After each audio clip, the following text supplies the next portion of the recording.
Hello and welcome back to the AVP Wargamer.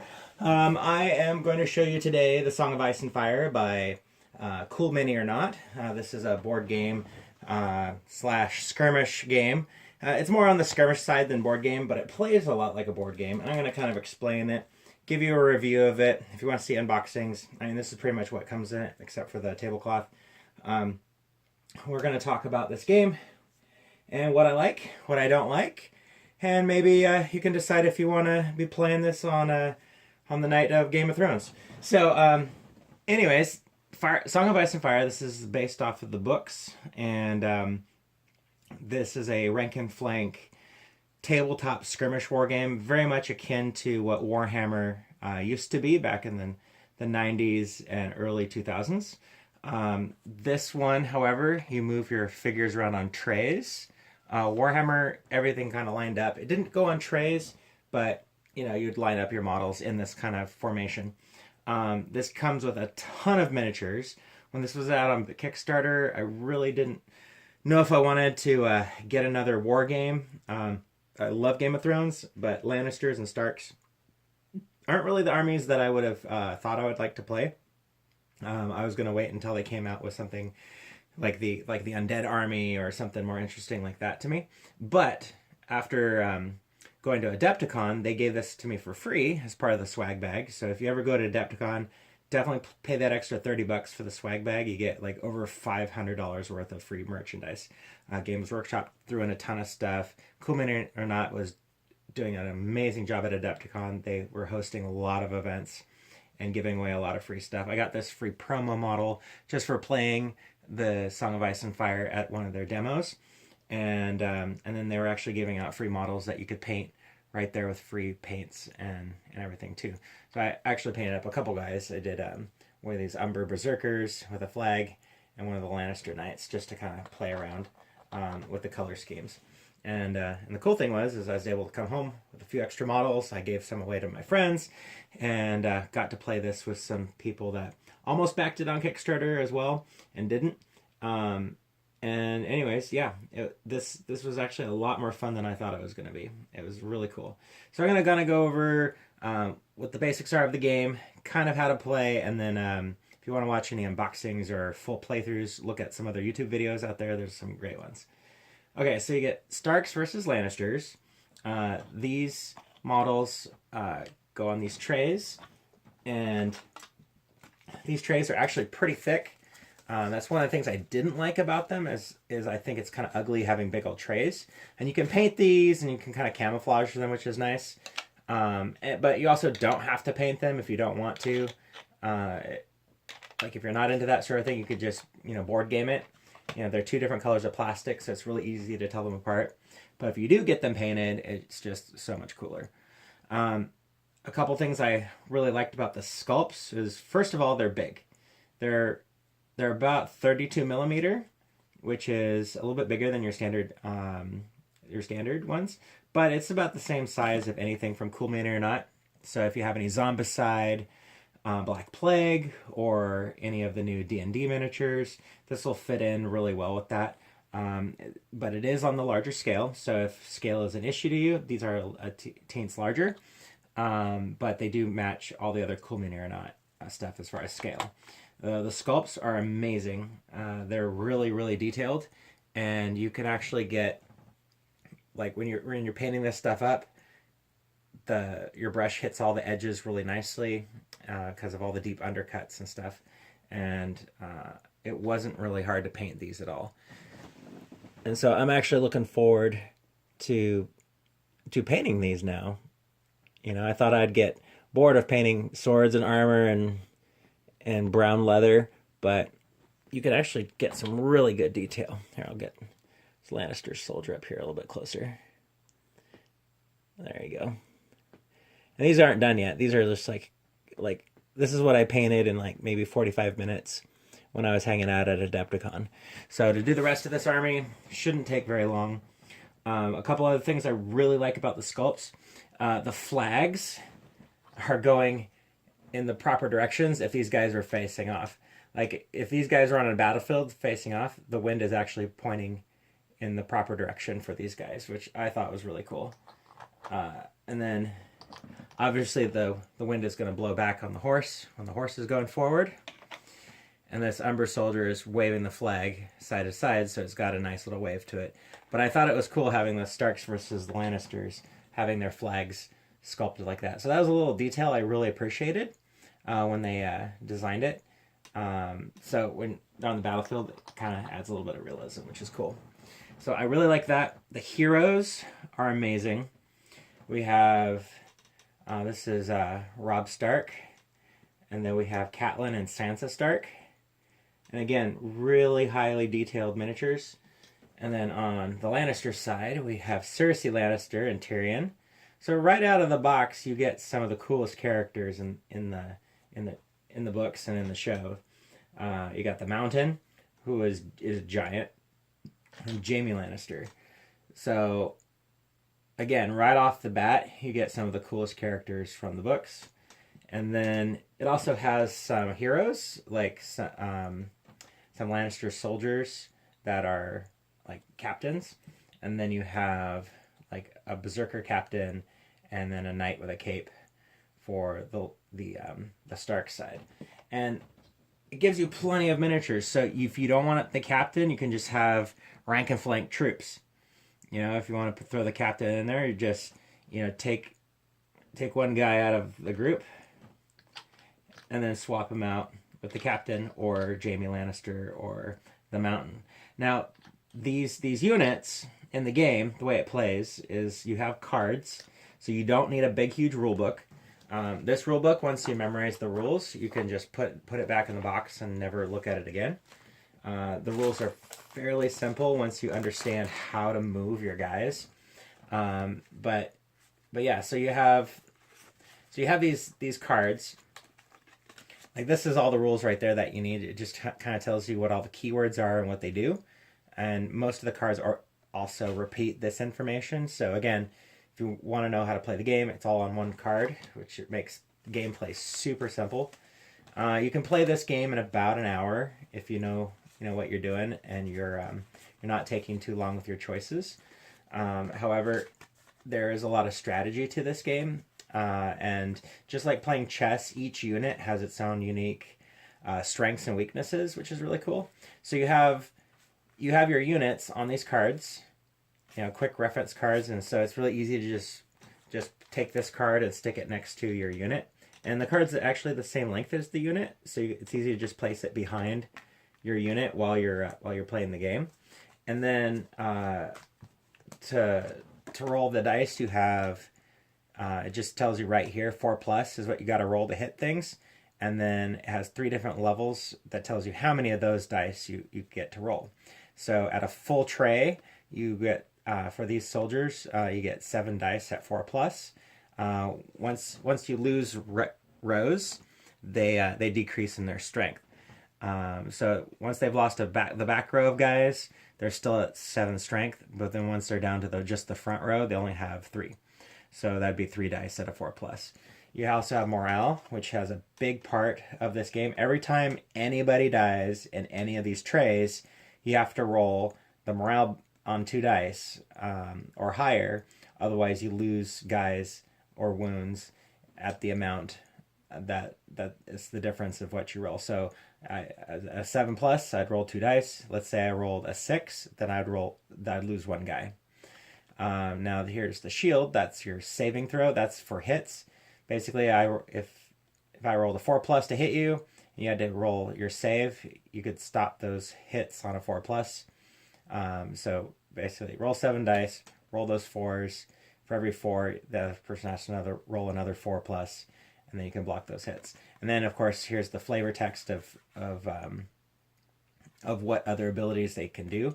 There's a little trumpet, which is a once a round ability, so you can play that ability once a round. It gives them a little bonus. And then this is just a standard thing that they get. The halberd men, they get to sundering, which is -2 to your defense rolls. Another really cool thing about these guys is the pikemen. Every time you charge them, they have a really powerful ability, which is a free attack, which you can use once per phase. So let's say your opponent's charging up for you, it's actually better to just kind of hold these guys back and take the attack because they get a free hit on your opponent. And again, every time anybody dies, you have to roll that morale, which could lose more guys. Now, when you have a hero in the group, you have these hero cards in here. And the hero card kind of goes on top of the unit, and then that adds the hero's abilities to that unit. However, when that unit loses all their guys, the hero is the last one to die. And it's always one wound to take out the hero, which is pretty powerful. But again, that hero is going to hang out in that group until everybody else is dead. So that's pretty cool.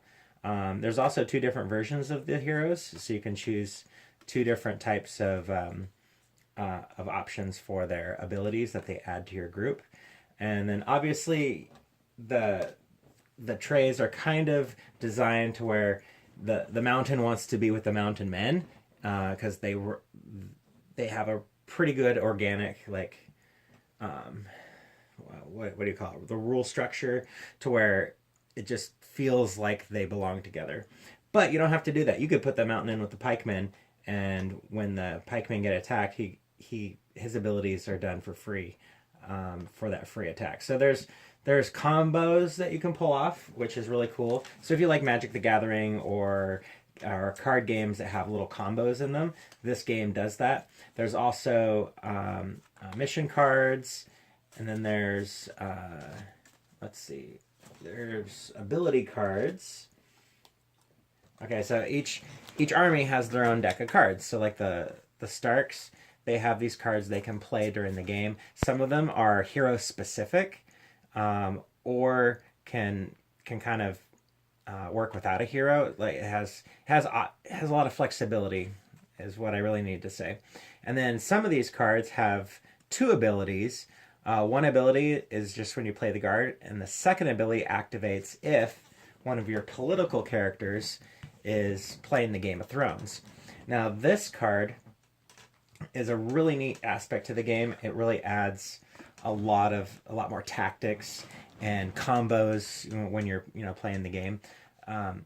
So like on my turn, I could choose to activate one of my units during combat, or I could activate my political characters to take a spot on the Game of Thrones. And so these guys are non-fighting units. They don't deal any combat or have no ability there on the battlefield. But characters like Cersie, she can give you additional things like a free move or a free attack, or she'll make one of the opponents make a free panic test. You can restore wounds on one of your trays. You can trade some of your tactic cards around. So there's a lot of cool things. And the game lasts about 6 turns. And again, that's about an hour and a half, depending on how quickly you play. And so during the game, that sometimes you'll want to do a political action rather than combat. Or you might want to do combat and then play a political action and pull off some combos. And again, the cards, sometimes stack abilities. So, example, Cersie, when she takes the throne, she'll make somebody take a panic test at a -1. But she herself has a character card. Let's see if I can find it. And her character card says that people get -2 to their morale during that phase. So if you play no confidence, this is an influence. So you choose one of your opponents, you influence it, and then they get -2 to their morale tests during that round. So that, in combination with that, is a -3, which is pretty devastating when you're trying to make a morale check. And you could make it. You could make your morale check, and then they kind of wasted their turn trying to get you to run away. But when this works, this is pretty deadly. And then, like Tyrion, he just increases the hand size, so you get more cards in your hand. And another really cool aspect of how Cool Mini or Not designed the game is with all the different combos that you can pull off. It really adds a lot of character to the game, which all their games have so much character when they've designed it to do what they do. Now, let's talk about some of the things I don't like, which isn't much. This game is really cool and pretty solid. Some of the things I don't like, besides the big clunky trays, When you're moving your trays around, there are some cheap things you can do, because when you're on the battlefield, when you charge somebody like this, it snaps forward, and you can choose to either half charge or full charge. And there's really no difference between doing that and that. The only thing is that if you go like that, you can fit another group like that. However, if you turn your tray like this, and there's like scenery, blocking you, like here and here, or another tray of guys, and you're trying to charge them, and there's no way to actually snap into a full side or a partial side, then you're not allowed to charge them. So that's kind of weird, but they kind of make up for that. When you're moving your trays, you can actually pass through your own units, and you can swoop through them without any problems. So just some of the cheap tactics of how you can block people from actually charging you kind of sucks. But that being said, things die super fast in this game, and the gameplay is pretty fast. So it's a very minor complaint. But that's only if you're playing against somebody who's kind of a jerk on the table, is trying to just use every advantage they can. Some of the stuff I do like is it's a D6 system, so it's not going to be hard to really figure out. They do have a D3 in here, which is kind of confusing at first for people, but once you realize that that's a three-sided dice with 2 3s, 2 2s, and 2 1s, it's okay.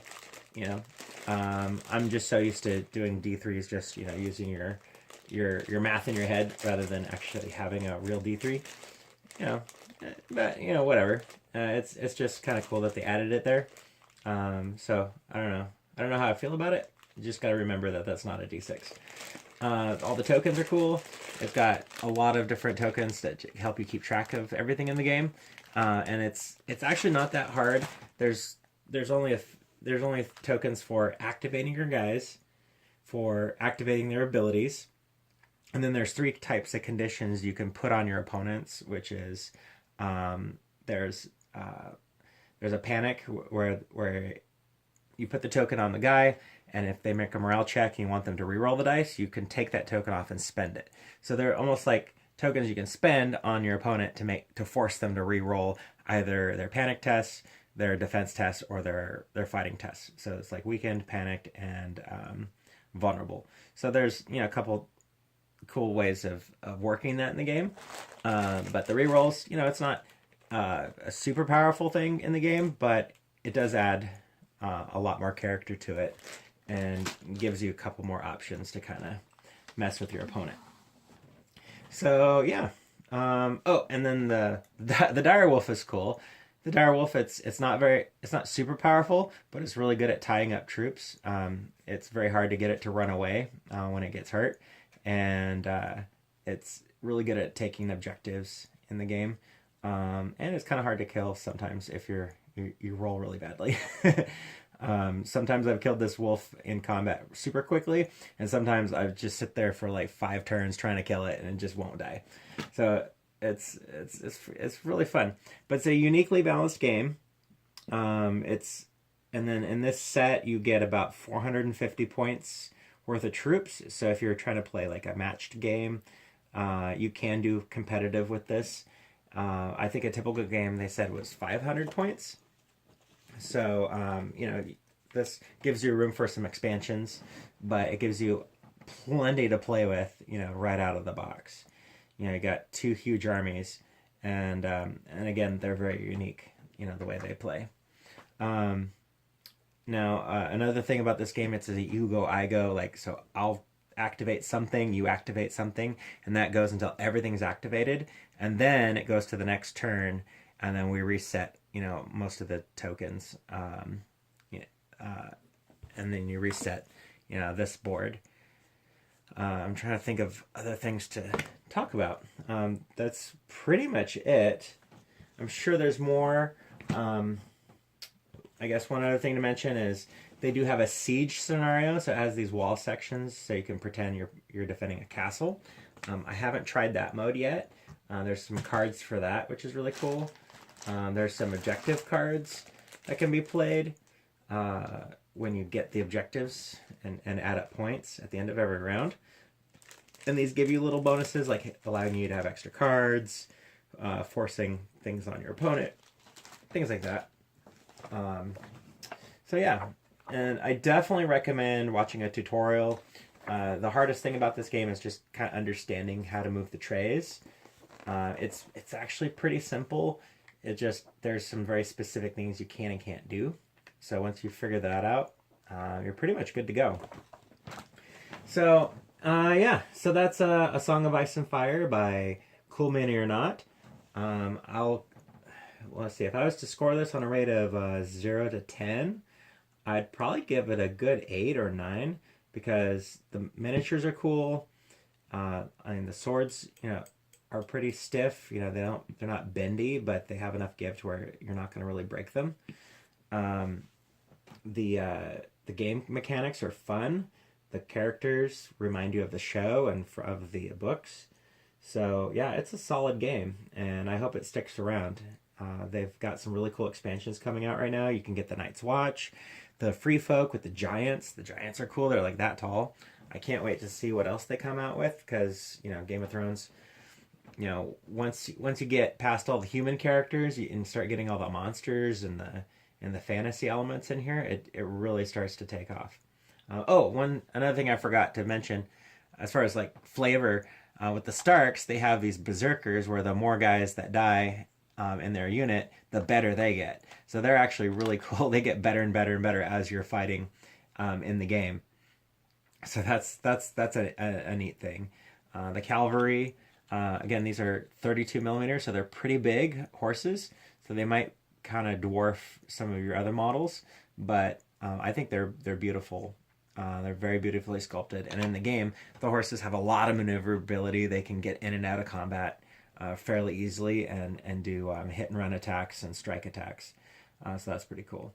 And if I was to pick a side, I really like the way the Lannisters play, but the North, they play really well too. They have some really neat tactics. They're not as tricky as the Lannisters. The Lannisters have a lot of cool tactics you can pull on your opponent that they're not expecting. But the Starks are very solid. They know what they're doing on the battlefield. They're not very unpredictable. That you can pretty much tell what they're going to do every single round. But their ferocity is there and their speed is there. And because they have the extra wolf, you get that extra free action. Once your opponent's done moving everything, you still have a couple extra things that you can still activate, namely the dire wolf. So anyways, that's it. I hope you enjoyed my talk about A Song of Ice and Fire. Again, if you like this game, go to Cool Mini or Not and check them out. They produce a lot of really fun games that are simple to play, and I think that if you've never done tabletop wargaming, this is a really good way to start. This game, it's solid, it's not frustrating to learn, it's really easy, and it plays like any other skirmish war game, but it doesn't bog you down with a ton of rules and a lot of confusing stuff like that. So yeah, so good job, Cool Mini. It's a good game.